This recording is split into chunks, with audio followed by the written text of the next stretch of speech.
Oh, the joys of changing a front axle. Good thing I know how to do it. I've had to do it a lot with this welded front end. Just to the point where I'm just about out of spares. So, I made a big purchase last night. Oh yeah, fucking 110s. It's about time I got off the half-ton phase. So we're gonna see what the truck will do with these.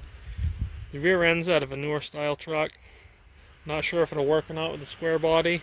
The guy said that he had it in one with this front end, so we'll see.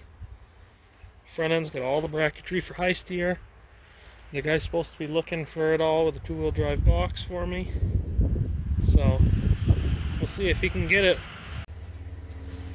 So I located some spring plates for the 110s because I don't have any kicking around. It's the first 110 that I bought. And I had a shipment from Summit Racing yesterday. Brand new U-bolts and studs. Not sure if I'm going to use the studs or not. I got these grade 8 bolts that are in here. I might just use those, but we'll see when the time comes. And set up my little outside workbench. I bought this rear end with the truck. Something that my dad and I had traded back and forth a couple times, and I ended up back with it when I bought this truck. But it came with a full disc brake setup. So this one supposedly came out of a square body. I know I said the other one did, but the other one's definitely a 90s style rear end, and this one's not. But it does have 410 gears. I still got to check the front end to see if it matches, but the guy said it had 410s, so I'm just gonna go with that. I popped the cover off and it has an open diff.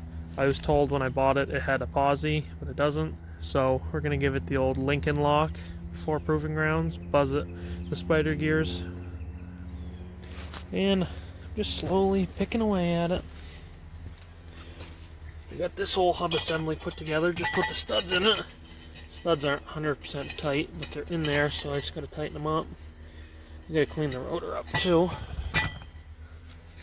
And repack the bearings, new seals.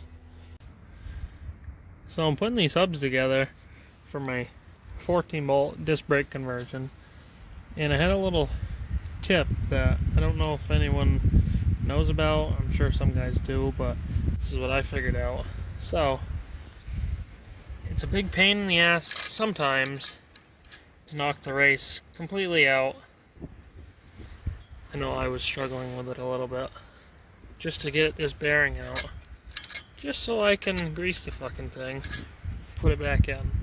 So, instead of pounding the race entirely out, all you gotta do is take this snap ring out that's on the back side. Then take your punch and a hammer. Beat the race down just like 3/16 of an inch. And then just enough to where your bearing can rotate inside the hub. And let's see if I can do it while it's on camera. We want to take your bearing and line it up with these slots. Let's see if I can do it. I don't know if I can. There we go. Well, see that little click that it just did? I'm not gonna do it again because I probably won't be able to. But if you get it to the point where it'll stick out, take your punch, whack on it a little bit.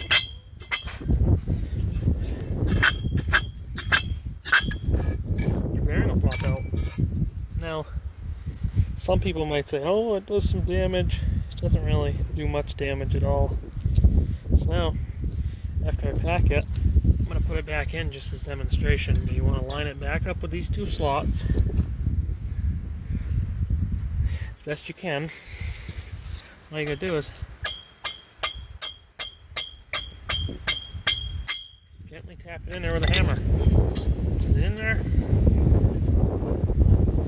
Bam. She still spins. I don't know if you can see.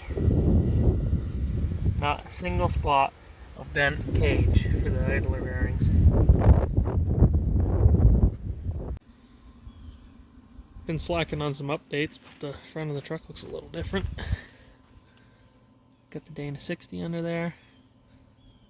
all the U-bolts are on. Just gotta put the shocks on and put all new brake calipers on it. And I'm waiting for my drop pitman arm to come in. But she's under there. First time this truck's seen a Dana 60, so it's kind of cool.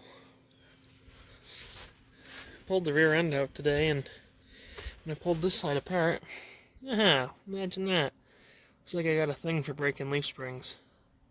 So, gotta get a center pin for that. But other than that, the rear end's about ready to go in. Found out that the pinion seal leaks, so I gotta get one of those at the parts store tomorrow.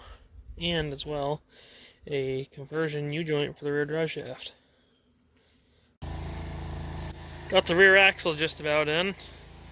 Fixed that center pin, U-bolt in. That side I still got to put one of the U-bolts on and tighten the bolts down, but making progress. Got the front drive shaft in. Dad swapped over the U-joint for the rear drive shaft. Now here's a little tip for you guys building these trucks like me and whatnot. And if you have a half-ton truck like this one, and you took either a 10 bolt out of the rear, or you took a 12 bolt out, and you're swapping to a 14 bolt, here's a little tip that'll help you out in the long run. So, obviously, we've got two different drive shafts. This is the drive shaft going into the truck. This is the one that came out. You can tell the U-joints are different. So, my dad and I found this out with his little book that he has on conversion joints. So we found out that if you have a drive shaft that has this style U-joint and the locking clips are on the inside, you need to buy a conversion joint. I can't remember what the part number is off the top of my head, but if you have this style in your half-ton truck and you're putting a 14 bolt in, you need to buy a conversion joint.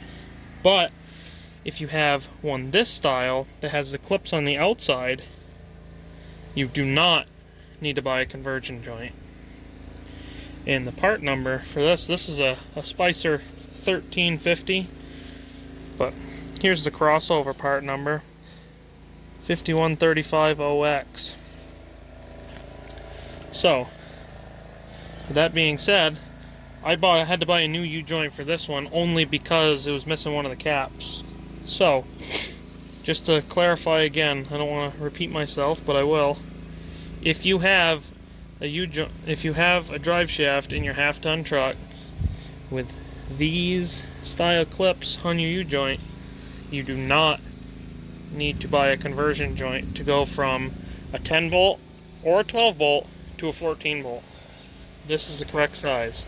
But if your drive shaft has the inner style clips like this one, you need to buy a conversion joint. There she is on all fours again and facing the other direction. I just turned it around so I could do some work on the engine, putting a new ignition in it. But I tell you what, she does look good with 42s and 1-tons. Tolerance is going to be pretty tight with the tires. We're going to have to get creative. But we'll cross that bridge when we get there. Maybe let the tires self-clearance. Done that a time or two. So this will wrap up the 1-ton swap on the old girl, and hopefully soon you'll see it in the mud. But if you like the content, like, comment, subscribe, whatever you want to do. Let's make this channel grow. Working on old shit boxes like mine.